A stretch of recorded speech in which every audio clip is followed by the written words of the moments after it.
Assalamualaikum warahmatullahi wabarakatuh. Saudara-saudaraku sebangsa setanah air yang saya cintai, saya banggakan. Banyak yang bertanya, ada apa dengan gerakan Komisi Pemberantasan Korupsi di Jawa Timur, termasuk dengan Gubernur Jawa Timur Kofifah Indar Parawansa. Kemarin ruang kerjanya, begitu juga ruang kerjanya Wakil Gubernurnya Emil Dardak, disatroni, digeledah oleh tim dari KPK. Ada yang bertanya apakah ini terkait dengan perhelatan Pilpres 2024? Wallahu a'lam bishawab. Bisa ya, bisa tidak. Tetapi bahwa ini adalah termasuk hal yang mengejutkan terkait dengan KPK di ruang kerja Gubernur Jawa Timur. Memang banyak pihak yang mencurigai jangan-jangan ini terkait dengan kontestasi Pilpres 2024. Karena memang Bu Kofifah Indar Parawansa namanya selalu muncul dalam survei-survei capres dan juga cawapres. Walaupun secara pribadi kita belum pernah melihat statement atau dukungan-dukungan masif baik dari internal Bu Kofifah sendiri ataupun dari tim-tim relawan yang sengaja dibentuk atau bermunculan menjelang Pilpres ini. Secara pribadi, Bu Kofifah sejauh ini yang saya pantau di media belum pernah mengatakan bahwa dirinya siap untuk maju menjadi calon presiden atau wakil presiden atau siap untuk dicalonkan. Sejauh ini saya belum melihat beritanya.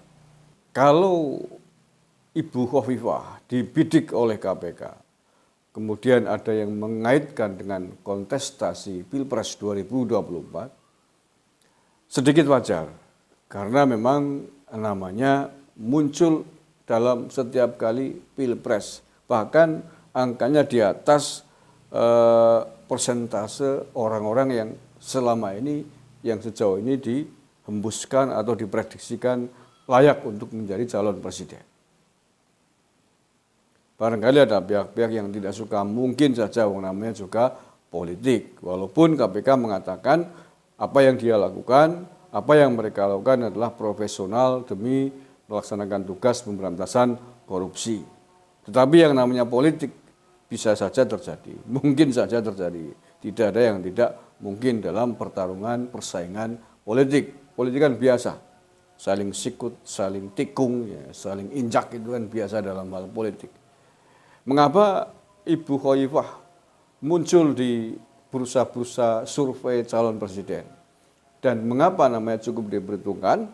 Karena Bu Kofifah sampai hari ini dia masih menjabat sebagai Ketua Umum Muslimat Nahdlatul Ulama.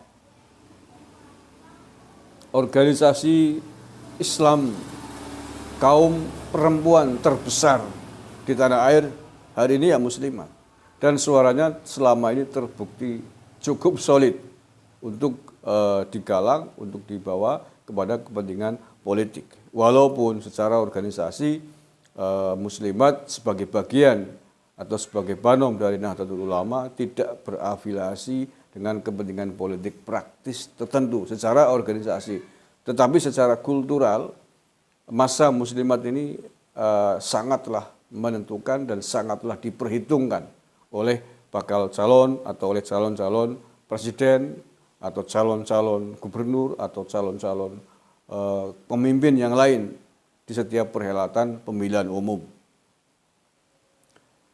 Nah, tentu saja posisinya sebagai ketua Muslimat memang sangat layak untuk diperhitungkan potensi atau posisi Bu Kofifah Indar Parawansa ini. Karena saya yakin ketika Bu Kofifah nanti misalkan dipasangkan menjadi calon wakil presiden, entah dengan siapapun, itu pasti akan membawa suara yang sangat signifikan bagi orang yang dipasanginya. Karena hampir pasti suara Muslimat itu kecil kemungkinan untuk merobol untuk tidak patuh dengan instruksi ketua umum muslimatnya. Ya tentu saja tidak mungkin 100% dalam hal politik praktis. Tapi seandainya pun ada yang nyempal, ada yang tidak setuju dengan kebijakan ketua umum muslimat, mungkin angkanya di bawah 10% saya kira. Dan itu sudah terbukti di banyak perhelatan pemilihan. Nah seandainya memang ada kekuatan politik yang ingin memotong Bu Khoifah di tengah jalan, yang ingin menghambat lajunya Bu Khoifah, karena potensinya besar sekali untuk memenangkan pemilihan umum, kira-kira siapakah kekuatan politik ini? Wallahu a'lam bishawab. Kita akan melihat perkembangan dinamika dari apa yang sedang dilakukan oleh Komisi Pemberantasan Korupsi khususnya di Jawa Timur ini. Terima kasih. Assalamualaikum warahmatullahi wabarakatuh.